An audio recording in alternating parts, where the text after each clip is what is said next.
Hello good morning everyone. कैसे हम सब?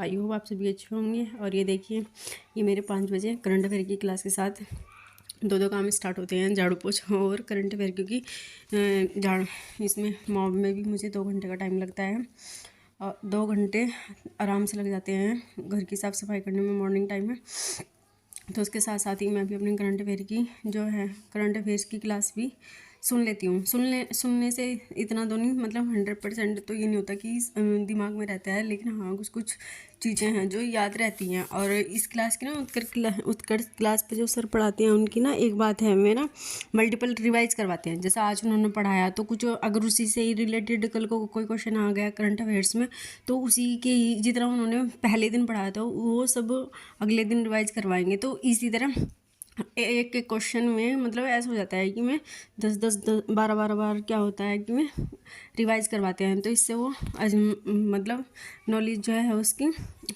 बनी रहती है। तो करंट अफेयर्स में इसलिए मुझे ज़्यादा नोट करने की ज़रूरत नहीं होती, वैसे तो मैं नोट भी कर लेती हूँ, क्योंकि जैसे मतलब कुछ अच्छा उन्होंने किसी भी कॉन्सेप्ट के ऊपर उन्होंने अच्छा डिटेल से बताया तो उसको क्या करती हूँ, पहले स्क्रीनशॉट ले लेती हूँ और बाद में उसको मैंने 2 रजिस्टर मेंटेन कर लिए थे। जब RO का एग्ज़ाम हुआ था तो मेरे हाफ थे 2 रजिस्टर, तो मेरे भर गए थे। तो करंट अफेयर्स के उसमें नोट्स बनाने में ऐसे ही करती थी मैं। मॉर्निंग में जैसे मैंने स्क्रीनशॉट लिया तो दिन में क्या करती थी, मैं उनको नोट डाउन कर लेती थी, तो इससे ना मेरे रिवाइज भी हो जाता था।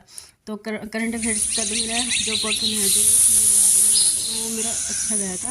और अब जैसे वो लीक हो गया था एग्ज़ाम, अब वो इलेक्शन के बाद री एग्ज़ाम होने वाला है और मेरा UPTGT का भी आया। तो बस मैंने ना बस UPTGT पर ही फोकस किया है, क्योंकि 2 एग्ज़ाम की प्रिपरेशन एक साथ नहीं हो पाती, क्योंकि इस दोनों का सिलेबस अलग अलग है। और जो RO है उसमें हमारे 3 में है, मतलब उसमें प्री है, मेंस है और फिर उसका इंटरव्यू वगैरह है। तो इसमें और UPTGT में भी आप ये मान लो कि UPTGT में भी हमारा MSc लेवल तक का हमको तैयार करना है, तो टाइम कम है, सिलेबस ज़्यादा है। तो इसलिए मैंने सोचा है कि मैं एक ही उस एग्ज़ाम को अपना गोल बनाऊंगी, फोकस करूंगी एक ही एग्ज़ाम पर। तो इसलिए मैं अपनी TGT की प्रिपरेशन करूंगी। बस ये है कि घर अभी तक मैंने कोई कोर्स परचेज नहीं किया है, सेल्फ स्टडी है, तो थोड़ा सा ना टाइम मेंटेन नहीं हो पाता। कभी कभी ऐसा होता है कि मल्टीपल टाइम मुझे एक ही लेक्चर में मुझे मल्टीपल टाइम उठना पड़ता है, पता ही नहीं चलता। मतलब कभी 5 मिनट का लेक्चर लिया तो उठना पड़ा, 10 मिनट का लेक्चर लिया तो उठना पड़ा। ऐसा ही मतलब हमारे घर का जो एनवायरनमेंट है वो वैसा ही है। और सपोर्टिव तो इतना सपोर्टिव भी नहीं है। मम्मा क्या कर रही है? वही है कि मतलब अगर आप आपके घर में कोई ऐसा मम्मा क्या कर रही है? मम्मा नहीं पढ़ रही है ना, मम्मा अपनी साइंस की बुक रीड कर रही है। और आज हम दोनों थोड़ा लेट पढ़ने बैठे हैं, क्योंकि आज मुझे नोनू को स्कूल से भी पिकअप करना था दोपहर में, और फिर मुझे थोड़ा काम था मार्केट का, बैंक का, तो इसलिए मम्मा लेट हो गई हैं। बैंक का मोस्टली बैंक का काम था, तो इसलिए मैं लेट हो गई हूँ। और आज जो मेरा सेकंड स्टडी स्लॉट है वो थोड़ा लेट हुआ है, और मिलती हूँ आपसे नेक्स्ट स्टडी स्लॉट में। अब तक मैं अपनी क्लास की साइंस की बुक है उसके कम से कम 2 चैप्टर लर्न कर लूँ। उसके बाद मैं बताती हूँ कि आज की जो मेरी स्टडी है वो कितने आवर्स हुई है। तो मिलते हैं नेक्स्ट स्टडी स्लॉट में। Bye bye.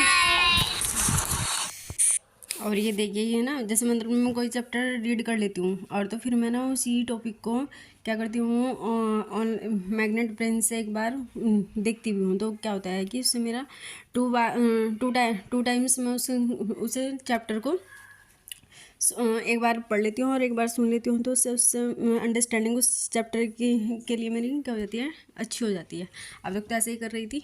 अब कभी कभी मैं नोट डाउन भी कर लेती हूँ, पर नोट डाउन करने में फिर यही लगता है कि टाइम ज़्यादा चला जाएगा और तैयारी नहीं हो पाएगी। तो इसलिए बस एक बार पढ़ लिया और एक बार सुन लिया। और आपको बताओ ना, मेरी ना मुझे ना लिख कर ज़्यादा याद रहता है, और तो इसलिए मैं सोचती हूँ कि मैं नोट्स भी बना लूँ, क्योंकि अगर मैं नोट्स बनाती हूँ तो मुझे यह है कि मतलब वो चीज़ मेरे अच्छे से याद रहती है, जिसे मैं पढ़ कर और लिख कर याद करती हूँ।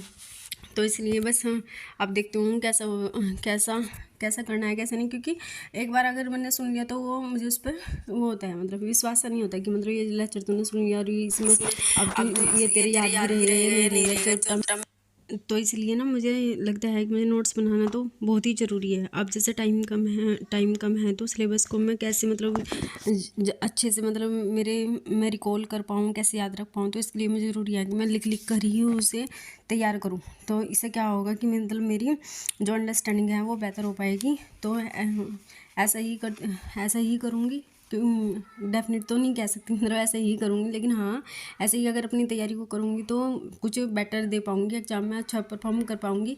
तो ये तो मेरे ऊपर ही डिपेंड करेगा कि मैं कैसे अपनी तैयारी को करती हूँ, सिलेबस के अकॉर्डिंग कैसे लेकर चलती हूँ, क्योंकि ये कैंडिडेट को जो एक्सपेरेंट है उसे इतना पता होता है कि उसकी प्रिपरेशन किस डायरेक्शन में जा रही है, वो कैसा प्रिपरेशन कर रहा है।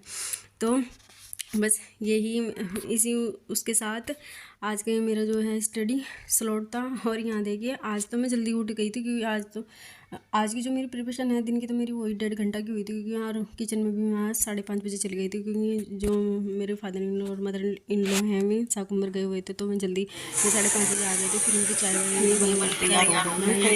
फिर मैंने, क्योंकि आज मुझे भरवा करेले भी बनाने थे, तो तभी से मैं किचन में लग गई थी। करेला दाल वगैरह रात का डिनर प्रिपेयर करने के बाद फिर मैं यहाँ पे आ गई थी रात को मतलब 9 बजे मेरा काम कंप्लीट हो गया था, 9:30 बजे। तो 9:30 बजे फिर मैं यहाँ पे पढ़ने बैठ गई थी। फिर मैं इसमें सर्च करने लगी कि कोई केमिस्ट्री का अच्छे से ऑनलाइन टीचर्स मिल जाए जिसका मुझे समझ आए। तो यहाँ पे मैंने देखा कि पूनम मैम है जो उस ASTR है कोई प्लेटफॉर्म, उससे पढ़ाती हैं। तो मैं उनसे उनका वो है छोटे छोटे टॉपिक्स थे उन्होंने जो जैसे 24 मिनट्स के हैं, तो मैं कवर करा रखे थे। तो उनका मैं ये प्रोडक्ट टेबल वाला जो है वो देख रही थी, और फिर मुझे लगा कि मुझे अपनी बुक भी अपने सामने रखनी चाहिए। तो मैं फिर अपने अलमीरा से अपनी जो 12th क्लास की केमिस्ट्री की बुक है जिसमें प्रोडक्ट टेबल दी हुई है उसको निकालने के बाद फिर मैं इनका लेक्चर सुनने लगी थी। और देखते हूँ अब मैं इन्हीं के लेक्चर कितना मुझे इनका समझ आता है। फिर इन्हीं के जो ये पढ़ाती हैं उसी से मैं अपना जो है नोट्स प्रिपेयर करूँगी। और मिलती हूँ कल को कल से आपको नई एनर्जी नई ऊर्जा के साथ, क्योंकि आज की जो मैंने 20 डेज 6 आवर का चैलेंज लिया है। तो सॉरी क्योंकि आज मेरी इतनी पढ़ाई नहीं हो पाई है, मैंने 6 आवर्स कंप्लीट नहीं किए हैं, तो उसके लिए मैं आपसे माफ़ी चाहती हूँ। और कल मिलते हैं कल से नई जोश और नई एनर्जी के साथ। तो यहाँ पे देखिए यहाँ पे टाइम हो रखा था 12 बजे का। Good night.